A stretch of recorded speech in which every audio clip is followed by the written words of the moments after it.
y su poder. Amén. Bien a pasar nuestro hermano pastor Junior Cortes con la exhortación de la palabra de Dios. Gracias. Buenos días nueva vez, hermanos y hermanas, que el Señor les bendiga. Una gran bendición poder estar en la casa del Señor y proclamar su nombre, ¿no? Vamos a orar inmediatamente para encomendarnos al Señor. Oremos. Padre, gracias en esta hora una vez más por darnos el privilegio de entrar a tu casa, Señor, con acción de gracias, pidiéndole de sus fortalezas, Señor, como hasta ahora las hemos visto en nuestras vidas. Guárdenos de pecar contra usted, oh Señor. Una vez más apelamos a la sangre de Cristo, que sea usted quien nos limpie, nos guarde, Señor. Aquellos que han puesto en su corazón estar aquí, si hay alguien más, que usted le traiga en bien y que podamos seguir gozándonos, Señor.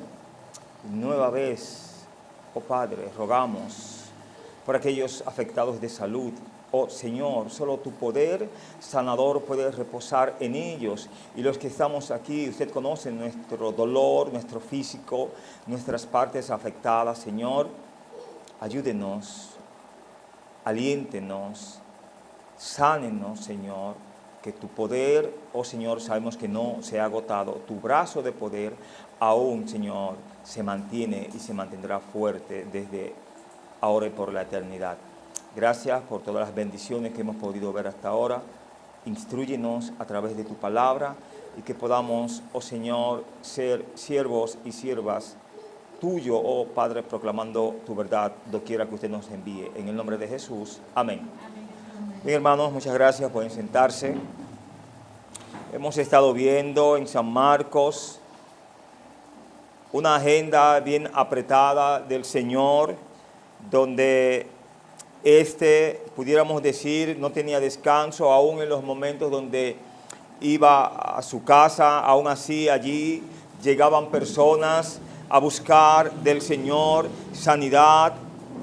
Y algo bien glorioso que podemos ver y paradójico en este capítulo 2 es como 4 hombres se acercan al Señor con mucha fe. Y el texto nos enseña que Jesús vio la fe de ellos. No sé cómo usted lo ve en el texto, pero nos enseña que ellos abrieron un techado, ¿no? Y el Señor vio la fe de ellos. Lo vio desde arriba o lo vio desde abajo. 4 hombres que amaban a este amigo. Y lo primero que el Señor le dice a este señor es que sus pecados le son perdonados. Pero ¿fue este hombre a buscar salvación ante el Señor? ¿Cuál era la condición de él? Paralítico.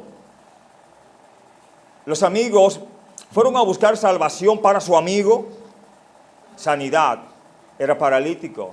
Ellos rompieron una casa ajena, lo dice el texto ahí, para que el Señor hiciera un gran milagro. Qué bueno que el texto nos da tantas enseñanzas donde vemos que el Señor, por lo regular, ¿qué era lo que hacía? Enseñaba la palabra. No nos dice, en pocas ocasiones podemos ver que el Señor andaba con la intención de sanar. Aún así, cuando él entraba a las ciudades, se cuenta que en Jericó había un ciego o 2 ciegos, etc. El asunto era que había un ciego, ¿no? O alguien sin vista. Y le vociferaron de lejos: Jesús, hijo de David, ten misericordia de mí. ¿Y qué el Señor hizo con estos ciegos o con el ciego? Le restauró su vista. Hermanos, el Señor nos restaura si tú y yo clamamos a Él con fe.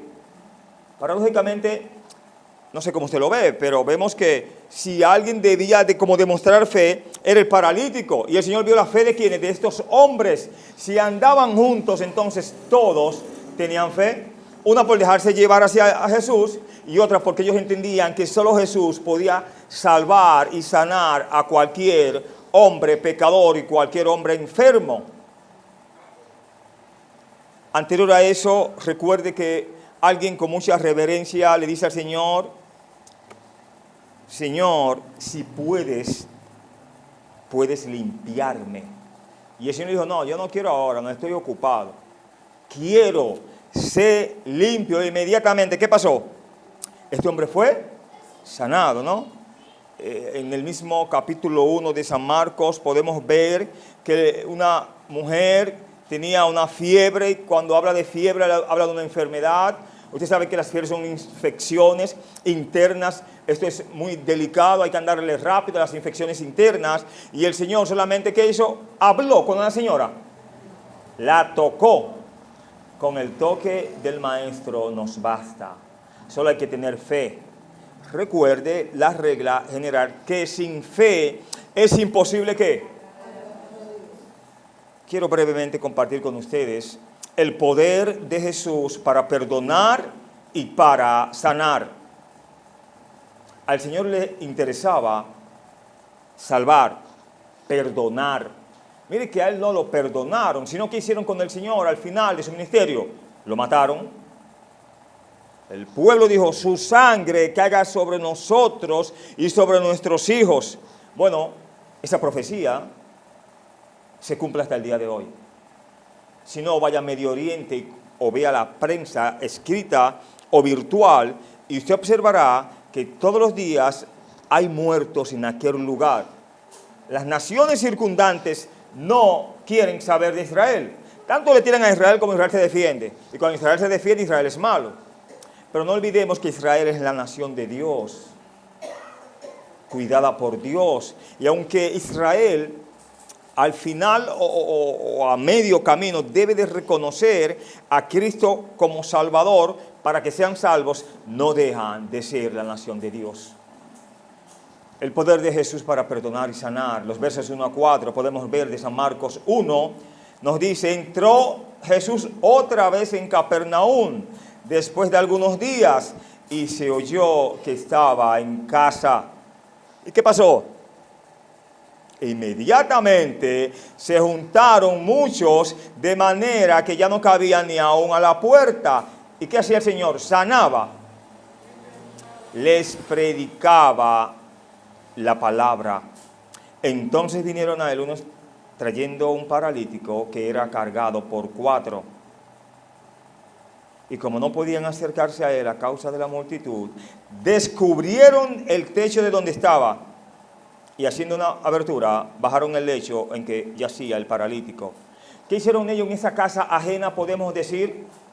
Descubrieron el techo para entrar en su lecho a un paralítico. Podemos ver aquí que Jesús, enseñando, predicando, encuentra una interrupción en medio de una prédica. 4 hombres, pudiéramos decir, afanados por ver a su amigo caminar, por ver a su amigo igual que ellos poder caminar. No podemos utilizar otra palabra. Y explicamos, nos dice aquí, habla mucho el texto, ¿no? Vemos que después de unos días, si yo que estaba en casa, por lo regular cuando usted llega a su casa es el lugar de descanso, ¿no? Cuando usted viene a la iglesia es el lugar para escuchar o predicar o cantar, limpiar, etc. Dice que se juntaron muchos y llenaron la puerta. Dice de manera que no cabían aún a la puerta. Estaba llena la casa, ¿no? Y aún así el Señor, ¿en qué está ahí? En su propia casa, predicando la palabra. No nos dice el texto que Él descansaba. Era el gentío tan lleno que no cabían, dice ahí. Entonces, como no cabían por la puerta, entraron por el techo. Dice aquí, Marcos 1:28 dice que después de un rescate dramático de un hombre poseído por el demonio, que muy pronto se difundió su fama por toda la provincia alrededor de Galilea. En ese punto de su ministerio, Jesús atraía a la multitud a cualquier lugar que Él fuera. ¿Y qué hacía según la parte B del verso 1? Y les predicaba la palabra. Marcos no nos dice lo que Jesús predicaba, o sea, el tema central de su exposición, pero él hace énfasis en el ministerio de predicación de Jesús, sea cual fuese su mensaje. Era un mensaje, pudiéramos decir, que convencía al pecador, pero a los escribas y fariseos eso le pasaba por encima. Al contrario, cavilaban en sus corazones como este hijo de María, hijo de un carpintero, le puede decir a alguien: tus pecados te son perdonados.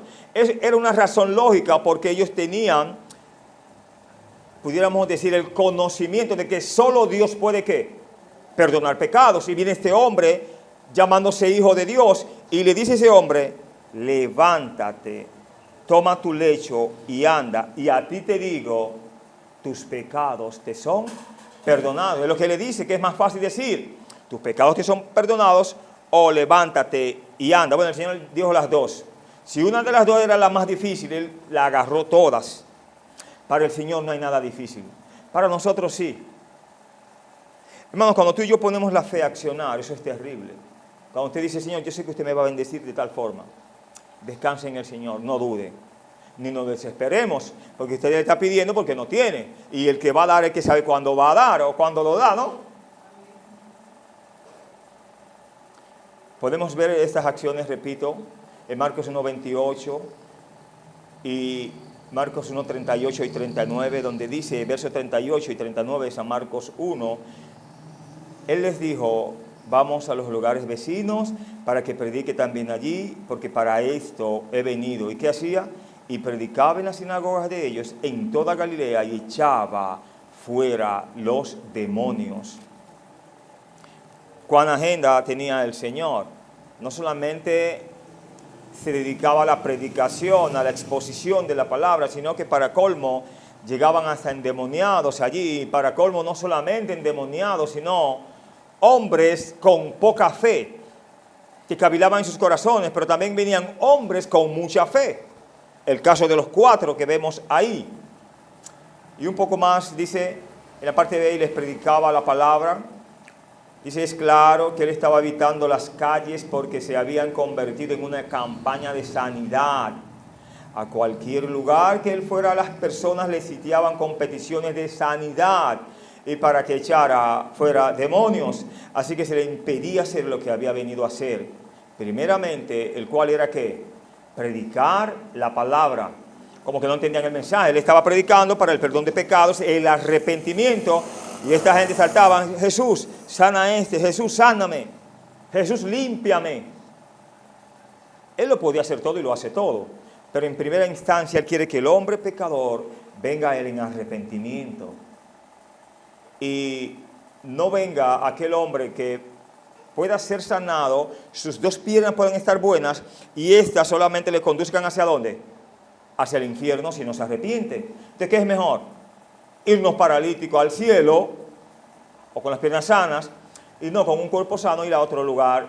¿De qué? De tormento. Paradójicamente, esta mañana, el motor que me llevó a la parada de allá de Consuelo, hablaban de un tema, pudiéramos decir, no quiero una expresión fuerte desde aquí, pero fue una situación difícil en la comunidad. Un joven, de estos jóvenes que deciden llevar su vida a su manera, vicios, y son muy guapos, etc. Bueno, encontró uno más guapo que él. La tragedia se dio una imprudencia que comete este guapo, pero había uno que era, creo que un militar, dice que le dio un estrellón. Cuando el joven cae en el pavimento, se rompe aquí atrás. Usted sabe el final, ¿no? Todos hablan y no lo defienden a la víctima, podríamos decir. A la víctima, ¿no? Provocó al militar, provocó incluso a la mujer con la que estaba ahí. Y esta persona dijo, ahora él está en el cielo haciendo lo que hizo, la imprudencia que hizo. Yo dije, pero ¿cómo podrá estar en el cielo haciendo imprudencias si no se arrepintió? Al cielo van los santos. Pero yo no entré en detalles ni en debate.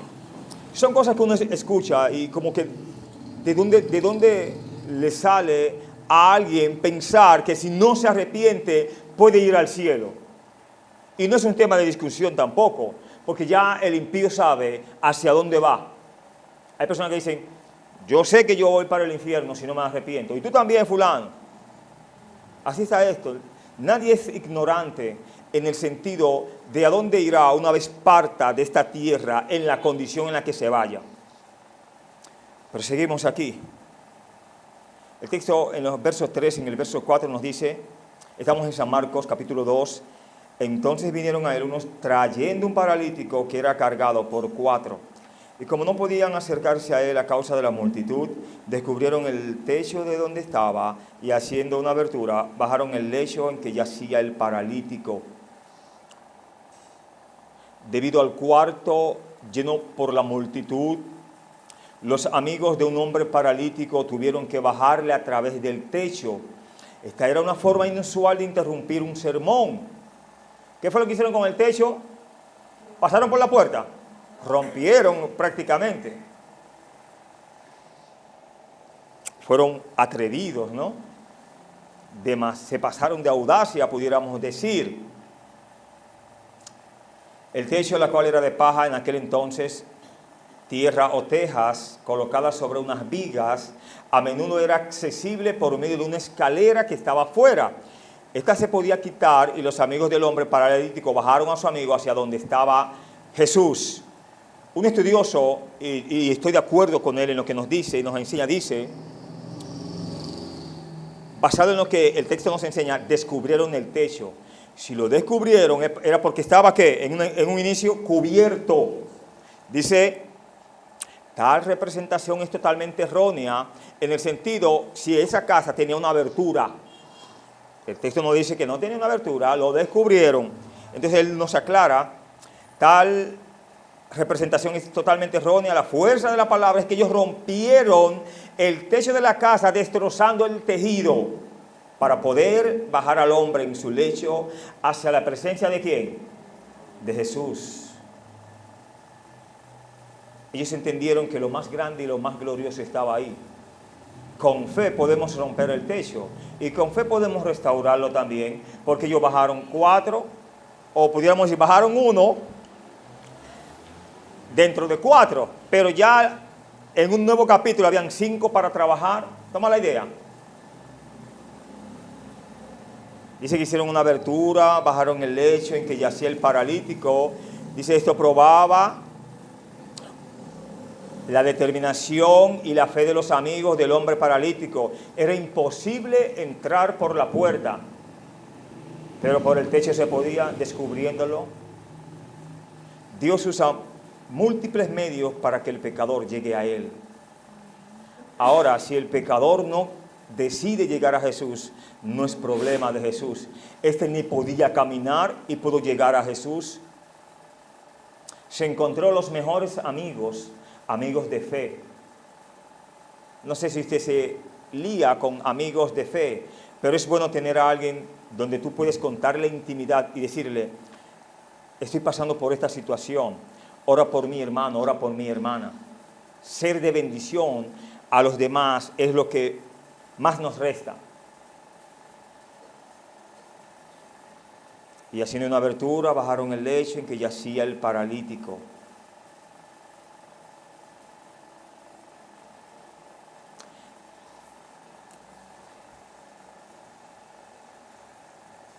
Ellos contaban con que Jesús sanaría a su amigo, ya que sería más difícil el subirle de nuevo por el techo que el haberle bajado. Ellos contaban en que él saldría caminando ¿por dónde? Por la puerta. Como así pasó. Ya él no tiene por qué subir al techo. Y tenía toda la facilidad ya, las piernas buenas para, pudiéramos decir, para subir. Con esto quiero pasar a los versos 5 hasta el verso 7, donde vemos aquí Jesús perdonando los pecados de este hombre paralítico. Dicen los versos 5 hasta el verso 7, al ver Jesús la fe de ellos, dijo al paralítico, hijo, tus pecados te son perdonados. Estaban allí sentados algunos de los escribas, los cuales cavilaban en sus corazones. Verso 7, ¿por qué habla este hombre así? Blasfemias dice, ¿quién puede perdonar pecados sino solo Dios? ¿Qué fue lo que el Señor vio? Yo le pregunto, ¿vio la fe de 4 hombres o vio la fe de 5 hombres? Es como difícil la pregunta, ¿no? Es en plural, dice, al ver Jesús la fe de ellos. Y en un inicio me dice, 4. Vamos a ver. Jesús miró hacia arriba a los 4 hombres que batallaban con las cuerdas atadas en cada esquina del lecho que traía al paralítico. Él les vio y vio también su fe. Su fe se podía ver, su acción audaz, determinada para traer a su amigo a Jesús, probaba que ellos tenían una fe que real. Al paralítico lo que le interesaba era que fuese ¿qué? Sanado. A los 4 le interesaba que su hombre o su amigo fuese sanado y que caminase. Pero a Jesús le interesaba salvar las almas. Eso le dice en la parte B del verso 5. Hijo, tus pecados te son perdonados. Usted ve al hombre hablando ahí, o a los 4 hablando. No tuvieron que hablar nada. Jesús vio y ve nuestra necesidad. Jesús ve lo que hay en nuestros corazones, como vio aquellos escribas y fariseos cavilando dentro de sí y hablando, pudiéramos decir, mal del Señor. ¿Quién se cree este para perdonar pecados? Y el Señor, lo que ellos pensaron dentro de sí, muy bajito, se lo expresó en voz alta en público. Le dijo lo que estaban pensando, ¿por qué caviláis en vuestros corazones? Debió de ser difícil y pudiéramos decir, entender que ahí estaba Dios, porque ¿quién puede descifrar los pensamientos de nadie? Oscuros, claros, buenos, malos, etc. Solo Dios. Es fuerte la expresión, decirle a alguien, hijo, tus pecados te son perdonados. Podemos imaginarnos cómo se sintieron los amigos que estaban en el techo. Ellos pasaron por muchos problemas para ver a su amigo sanado de su parálisis. El texto no nos enseña si había recibido algún tipo de tratamiento médico, clínico, etcétera, para tratar su parálisis, etcétera. Pero fueron al médico por excelencia, a Jesús. O si lo habían llevado ante sacerdotes, etcétera. Lo llevaron donde tenía que llegar. Y ahora el maestro solamente quiere perdonar sus pecados. Quizás escuchamos que ellos gritaban o pudiesen pensar, no, él lo que esté paralítico, los pecados no le atormentan a él. Sánalo primero o sánalo mejor. No, el Señor vio el pecado de este hombre e inmediatamente enfocó su cura. Los amigos, ¿qué era lo que querían de este paralítico? Que él caminara, no que fuera perdonado. Pero Jesús sabía cuál era la verdadera necesidad del hombre y cuál era su más grande necesidad. Que viniera para el hombre que tuviera 2 piernas buenas, ¿qué ustedes creen? Y que caminara derecho al infierno con ellas. Según sus amigos, iba a ir para ese lado. Miren que tenían fe ellos, pero que fuera sanado. Sea cuando sea que haya un problema, casi siempre el pecado es el problema real. Jesús fue derecho ¿hacia dónde? Hacia la enfermedad, hacia el problema. El mayor problema que tenía este hombre era que era paralítico. Eso era lo de menos, al lado de Jesús. El mayor problema era que era pecador. Un poco más dice, Jesús no quiso decir que el hombre paralítico fuera especialmente pecador, o que su parálisis fuera directamente causada por el pecado. Pero él se dirigió a la gran necesidad del hombre y a la raíz en común de todo el dolor y sufrimiento. ¿Cuál? La condición pecaminosa del hombre. Y alguien nos enseña, el perdón es el milagro más grande que Jesús jamás realizó. Satisface la necesidad más grande y trae bendición y los resultados más duraderos, para no decir eternos. Podemos ver en el verso 6 una interrupción. ¿Cuántas veces es interrumpido el Señor, no? Estaban allí sentados algunos de los escribas, los cuales cavilaban en sus corazones. ¿Y qué dicen estos? ¿Por qué habla este así? Blasfemias dice, ¿quién puede perdonar pecados sino solo Dios? De una manera despectiva, llaman al Señor un hombre común, sin ningún atuendo de príncipe o de rey o de sumo sacerdote, conforme vestían estos.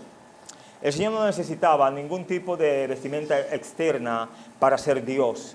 Él era Dios por sí mismo. No necesitaba tampoco nada que lo representase. Él representaba a su Padre ahí. Los escribas utilizaron el tipo de lógica correcta. Ellos correctamente creían que únicamente Dios puede perdonar los pecados. ¿Y quién era que estaba ahí en medio de ellos? ¿Quién era que había dicho, el reino de Dios se ha acercado? El reino de Dios está entre vosotros. Jesús. Y ellos aún están en lo correcto al examinar a este nuevo maestro. Su error fue rehusarse a ver quién Jesús es. Ellos se rehusaban a aceptar a ese hombre como Dios Hijo. Y yo le pregunté, ¿y la Trinidad no existía allí? La creencia de ellos entre Dios Padre, Dios Hijo y Espíritu Santo no se conocía. O en Él no la aceptaban. Bueno, pues yo quiero que una gente paralítico y alguien decirle que camine. Y antes de que camine, decirle tus pecados te son perdonados. Y también que camine es mucho decir. Porque ellos no lo hacían, ni lo decían, ni lo hicieron. Y estaban cerca. Unos estaban para conocer a Jesús. Otros están para rehusarse a creer en Jesús.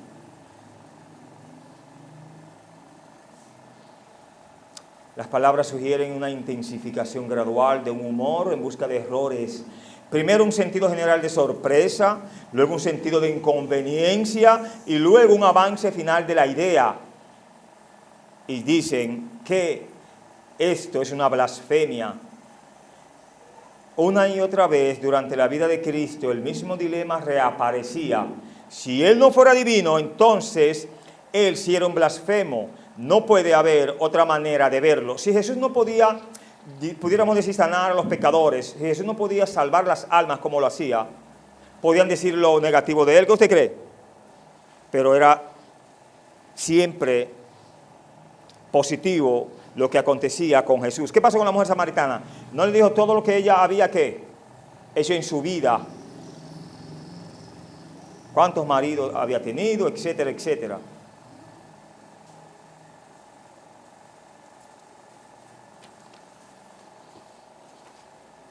Los versos 8 hasta el verso 12 podemos ver aquí, Jesús demuestra su autoridad para perdonar los pecados y su poder para sanar la enfermedad. Dice, y conociendo luego Jesús en su espíritu que cavilaban de esta manera dentro de sí mismos. ¿Sabía usted que había múltiples maneras para que el Señor se diese cuenta lo que ellos pensaban?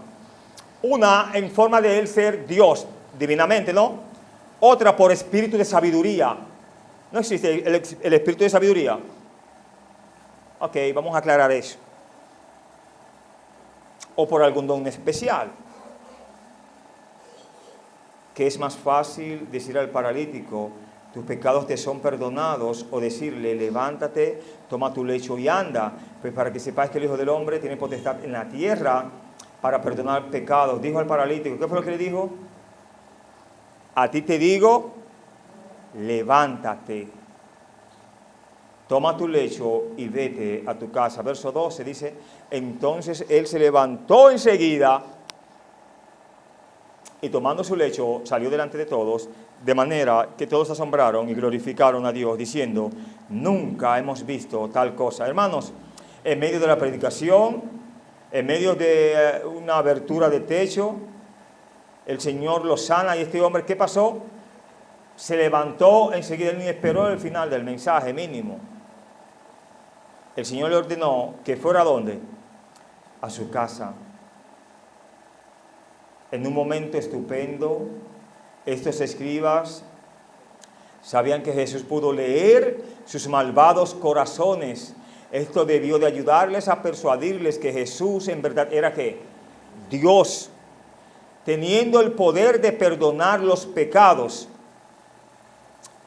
Es difícil saber si Jesús conoció esto debido a su naturaleza divina. Era un factor que le ayudaba, ¿no? O debido a su naturaleza humana con un don espiritual basado en el don de discernimiento. Discernió lo que ellos pensaban. O por palabra de sabiduría, que también da la facultad de poder expresar algo de parte de Dios, ¿no?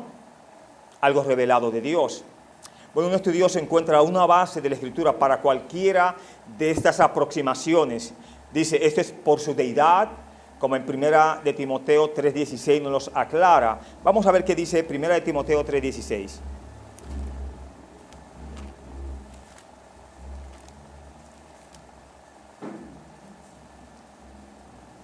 Dice, e indiscutiblemente grande es el misterio de ¿qué? De la piedad.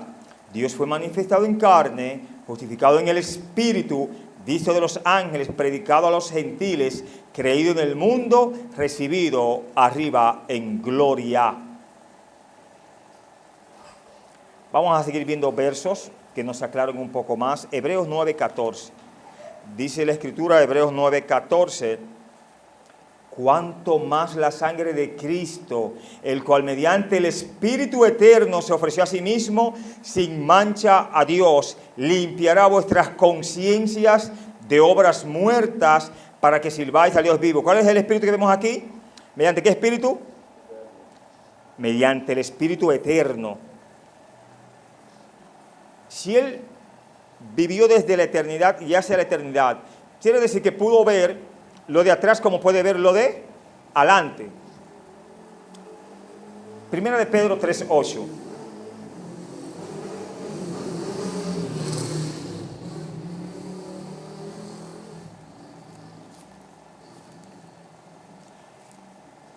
Primera de Pedro 3:8 dice la Escritura, finalmente, sé todo de un mismo sentir, compasivos, amándonos fraternalmente, misericordiosos, amigables. ¿Qué mostró el Señor ante esta alma?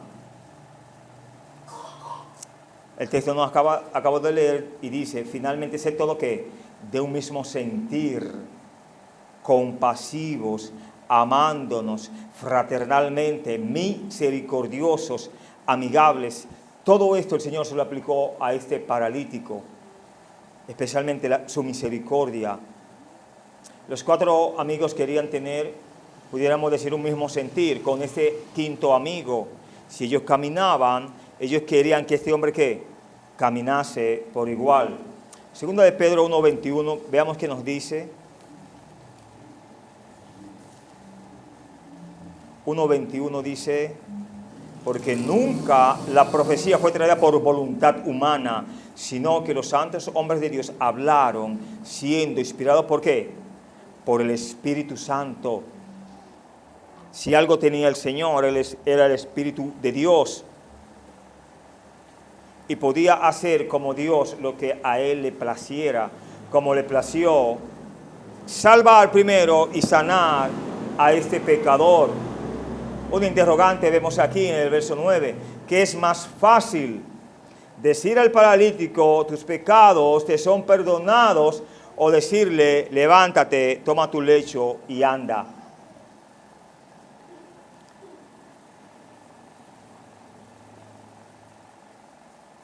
Para los hombres, ambos, un perdón real y el poder para sanar son imposibles para los hombres, sí o sí. Pero para Dios ambos son fáciles. Es como si usted ve a alguien que toma, vamos a recrear una escena. Este es un pizarrón y alguien agarra tizas y comienza a dibujar y dibuja un paisaje hermoso. Para usted y para mí, no sé si hay pintores aquí, o recreadores de paisajes, o paisajistas, etcétera, y pueden hacer eso. Usted dice, oye, eso es imposible de parte mía. Pero para el que está haciendo, ¿sabe qué hace? agarra una lata de pintura y la tira ahí. Y después tira otra, y después tira otra, y después tira otra, y forma algo terrible. Pero tirémosla nosotros, se nos hace imposible, ¿no? Lo dañamos, ¿no? Así es para Dios lo que no es para nosotros. Lo que para nosotros es imposible, para Dios es posible.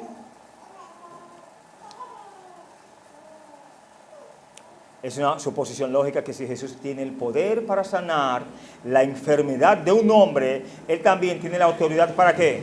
Para perdonar sus pecados. Dice de una manera, era más difícil el poder sanar al hombre que el perdonar sus pecados, porque el perdón es invisible.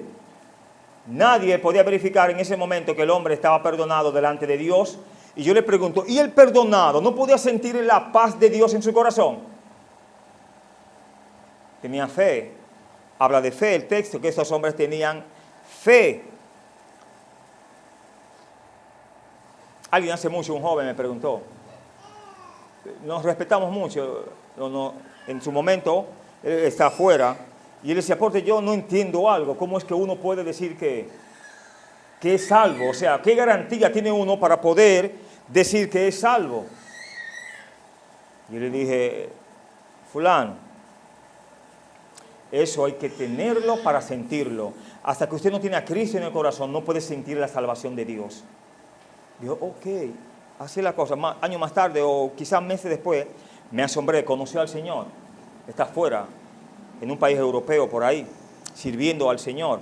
Yo creo que si escucha el mensaje, puede darse cuenta lo importante y lo maravilloso que es tener a Dios en el corazón, sentir la presencia de Dios. No la sentían Adán y Eva. Y cuando pecaron, ¿qué pasó? Se escondían entonces. Entonces, ¿se siente o no se siente la presencia de Dios? Es real.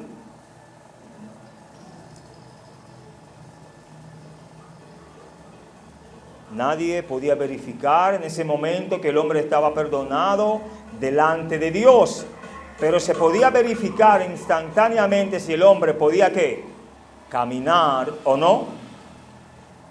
Jesús está dispuesto a ponerse a prueba. Jesús también conoció a los escribas en su propio terreno académico. Los rabinos tenían un dicho, no hay hombre enfermo que sea sanado de su enfermedad, sino hasta que todos sus pecados le sean perdonados. ¿Está escuchando? Repito, los rabinos tenían un dicho, no hay hombre enfermo que sea sanado de su enfermedad, sino hasta que todos sus pecados le sean perdonados. Para los judíos, un hombre enfermo era un hombre con el cual Dios estaba enojado. ¿Y qué pasó aquí con este hombre? ¿El Señor lo sanó? Y si ellos creían que para un hombre ser sanado, la condición de ser perdonado estaba ahí al lado también, pasaron las dos cosas y aún así ellos no la creían. Ni lo que ellos creían, creyeron. Paradójico, ¿no? El Hijo del Hombre, verso 9, nos dice que es más fácil decir al paralítico, tus pecados son perdonados, o decir, levántate, toma tu lecho y anda, verso 10, pues para que sepáis que el Hijo del Hombre tiene potestad, ¿dónde? En la tierra, para perdonar pecados. Dijo al paralítico, verso 11, a ti te digo, levántate, toma tu lecho y vete a tu casa. Verso 12, entonces él se levantó, ¿cuándo? Después de una hora. Entonces él se levantó enseguida y tomando su lecho salió delante de todos, de manera que todos se asombraron y glorificaron a Dios diciendo, nunca hemos visto tal cosa. Podemos asumir, deducir, que mansos y cimarrones, creyentes e impíos, se asombraron de lo que pasó ahí. Cómo Dios puede hacer milagros en aquellos que creen en Él. Y cómo Dios asombra a aquellos que no creen.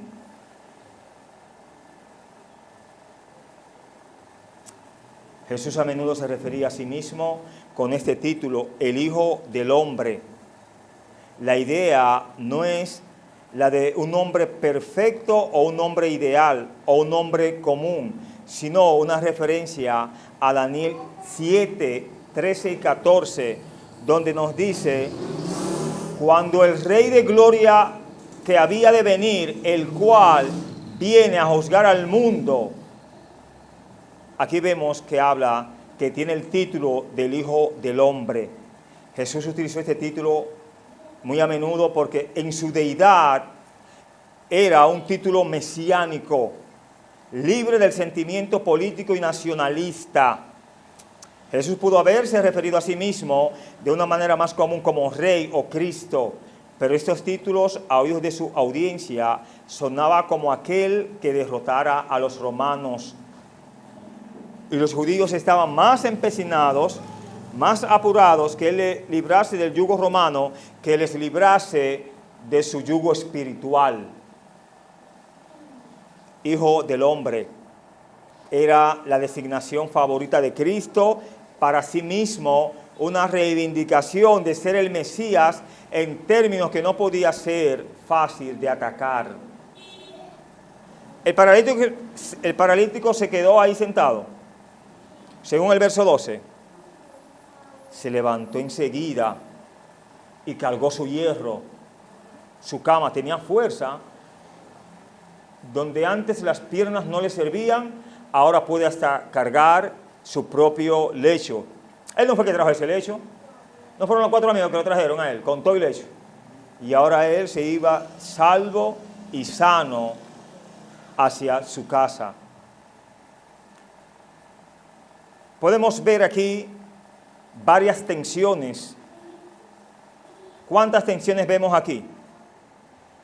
Dice, imagínense la tensión en esta escena. Los escribas estaban tensos porque Jesús les retó y dijo que él demostraría que él era el Hijo de Dios. ¿Se lo demostró o no se lo demostró? Era un momento de tensión. Entonces me dijo que es Hijo de Dios.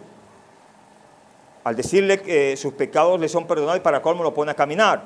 Venció el Señor ahí, ¿no? Pero no dejó de haber tensión en los escribas y los fariseos. ¿Qué más dice? El hombre paralítico estaba tenso porque se preguntaba si Jesús podía verdaderamente, ¿qué? Sanarle. ¿Qué más tensión podemos ver aquí? La multitud estaba tensa porque sentían la tensión de todos los demás. ¿Qué más? El dueño de la casa estaba tenso porque se preguntaba cuánto costaría reparar el techo y si estos hombres lo repararían. Y los 4 amigos estaban tensos porque para ese momento ya se estaban cansando de estar cargando a un hombre de aquí para allá, aunque no dejaban de ser su amigo. El único que no estaba tenso, ¿quién era? Jesús. Cuando tú y yo estamos tensos, el Señor está en calma. Cuando tú y yo estamos desesperados, el Señor está tranquilo en su trono, esperando que clames y aprendas a confiar en Él. El único que no estaba tenso era Jesús, debido a que Él tenía una paz perfecta. Cuando Él dijo que se pueden tomar las palabras hasta en quietud y alguien en paz.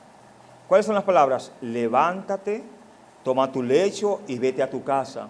Se puede decir de manera tranquila eso, ¿no es verdad? El Señor lo dijo.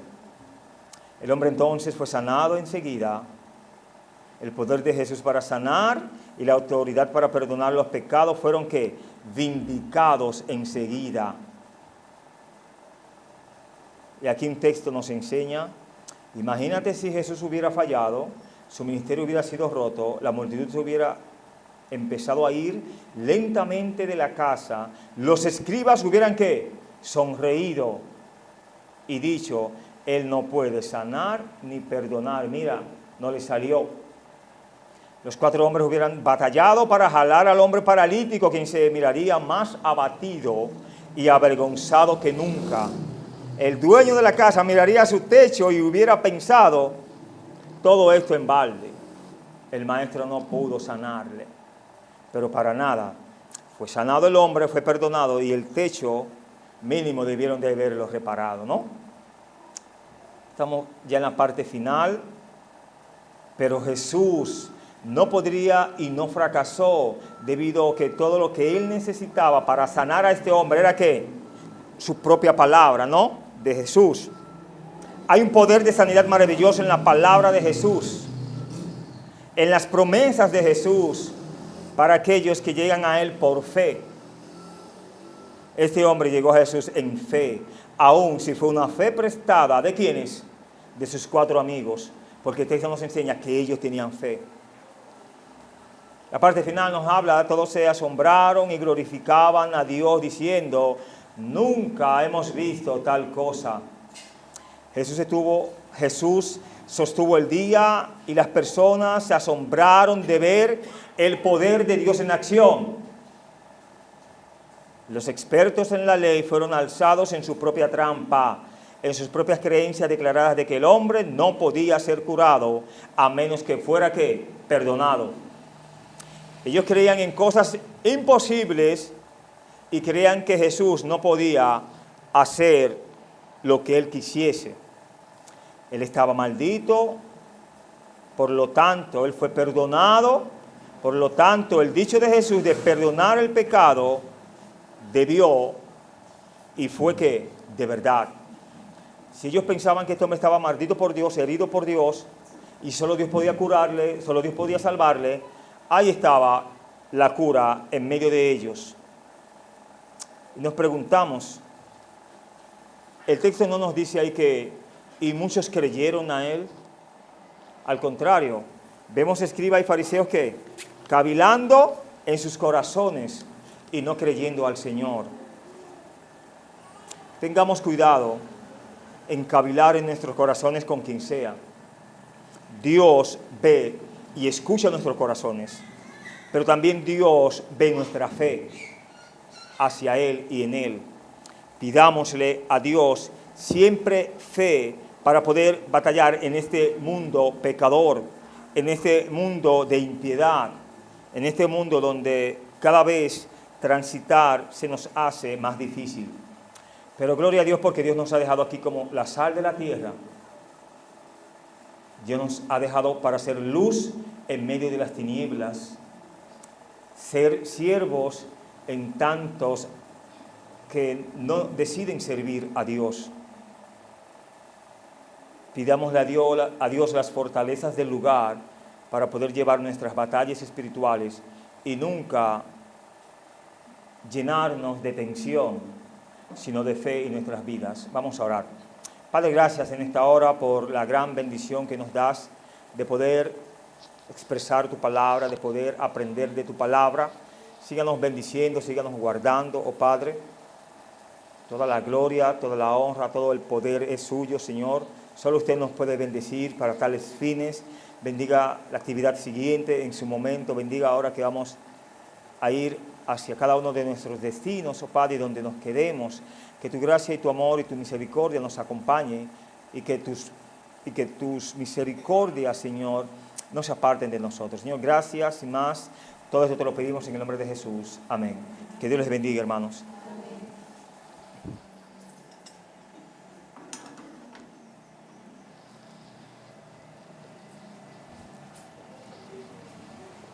Bien, Dios continúa bendiciendo a todos, hermanos. Amén.